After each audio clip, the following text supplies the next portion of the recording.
as loud as it goes.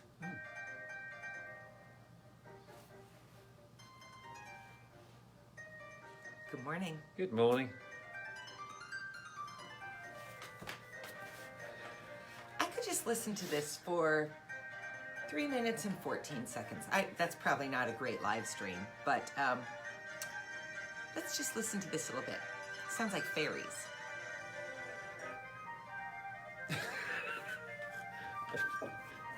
It really does, don't you think? I've never really thought about what a fairy sounds like, to be honest with you. That is why you and I are very different people. I think spend a there's lot of probably- time thinking about what Probably more fairies to it sound than like. that, but fair enough.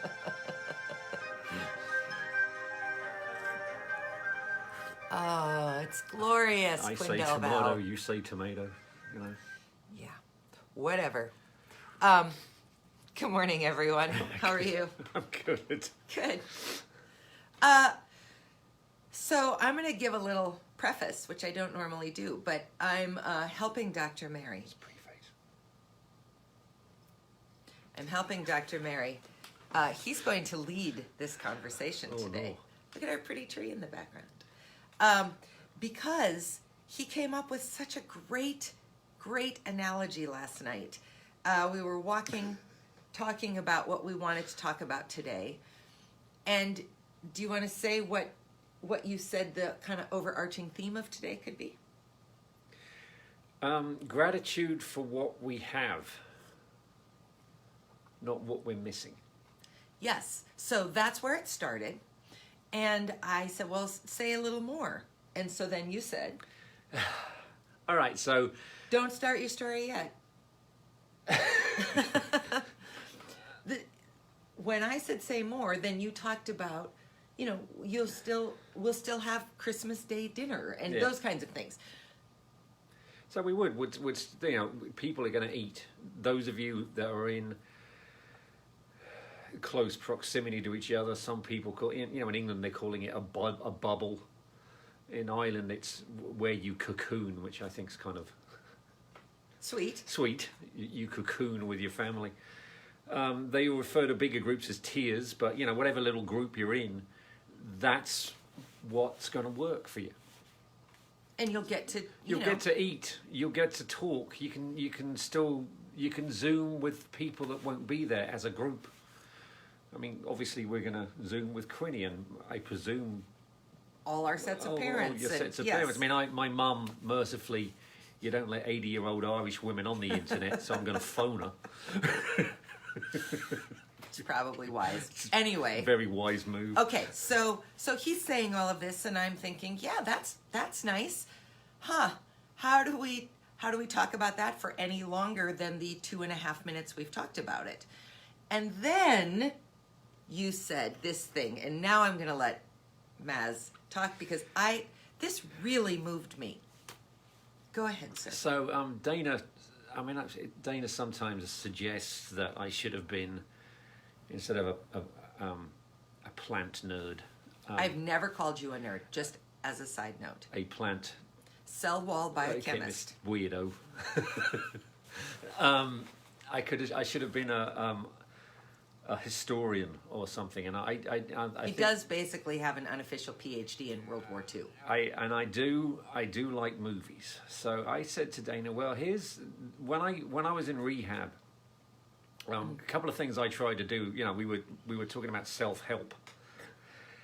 So I thought about what do I like? What did I used to like doing? And of course, I like watching movies. So I thought about films that would help with my situation, and I looked up famous people that I knew who were also alcoholics to say, well, if they can do it, so can I. And it's amazing how many famous people are actually living a healthy, sober life.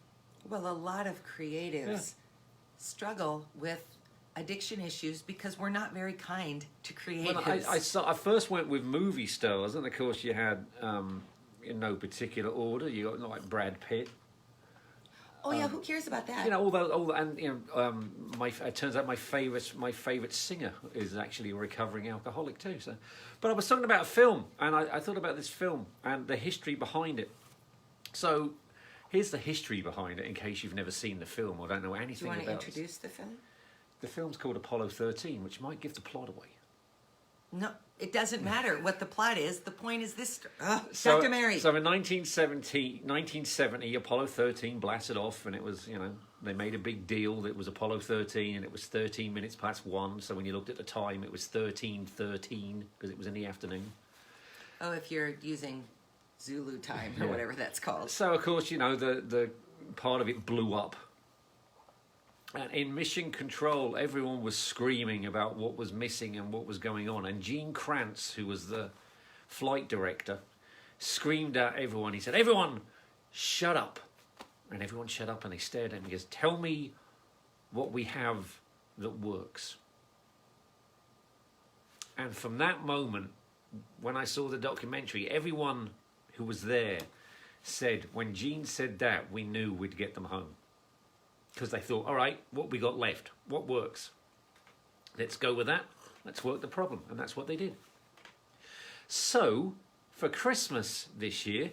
Or whatever holidays you celebrate. It's not going to be the same. Yeah, for the holiday, I do apologise. For the holiday season, whatever you're going to miss, think about what you still have and what you can do with it. Yeah, isn't that... I love that idea. First of all... It's a great... it's a fantastic idea for everything. Yes! How often do we start from the point of lack versus the point of, well, here's what we know to be true, or here's what we know is real, or what we have, or what we can count on. Yeah, and that's exactly it. And that's what Gene Kranz did. He said, I don't want to know what doesn't work. I want to know what we have that works. And then we know what we can work with. So, for the holiday season, yes, it's going to be different. But what do you have that you can still get to work? Be grateful for that. If you're having dinner with someone, be grateful for it. All right, you might not have 10 people at dinner. You've got 4. Or 2 in our case. Well, yeah. Yeah.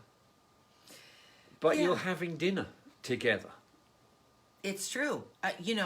If you've been listening to any of President-elect Biden's press conferences, this idea of the number of people who have moved from unstably living in their own homes to having lost their homes in this time, to people who are mired now in debt that they just could never have anticipated because of what COVID has done to their jobs and their income, and to people who are dealing with the medical ramifications of it and the expense of that.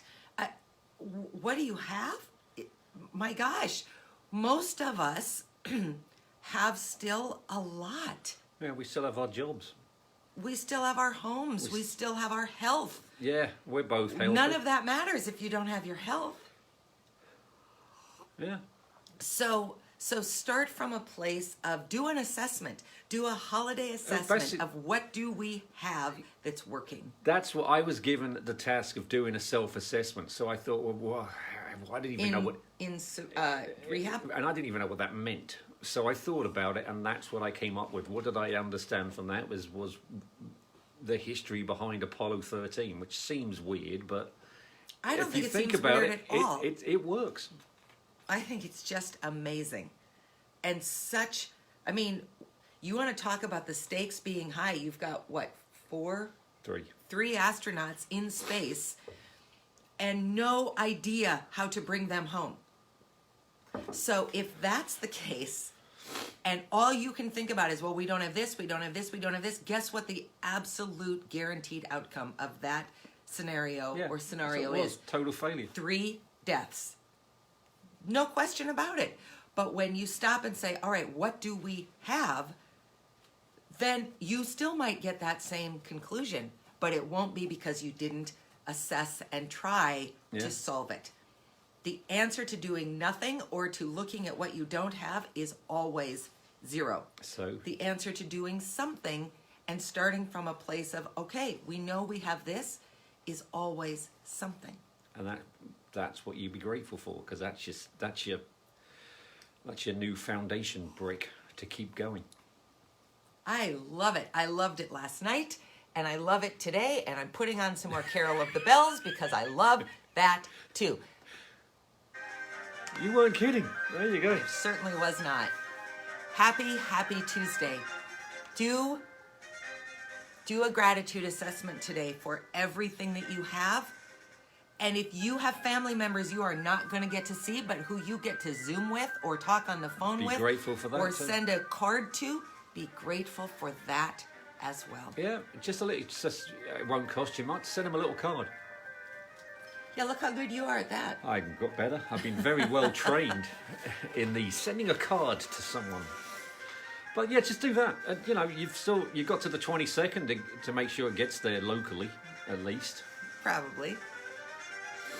So, have an excellent And day. so think about what you've got to work on the run up to whatever holiday you're celebrating this season.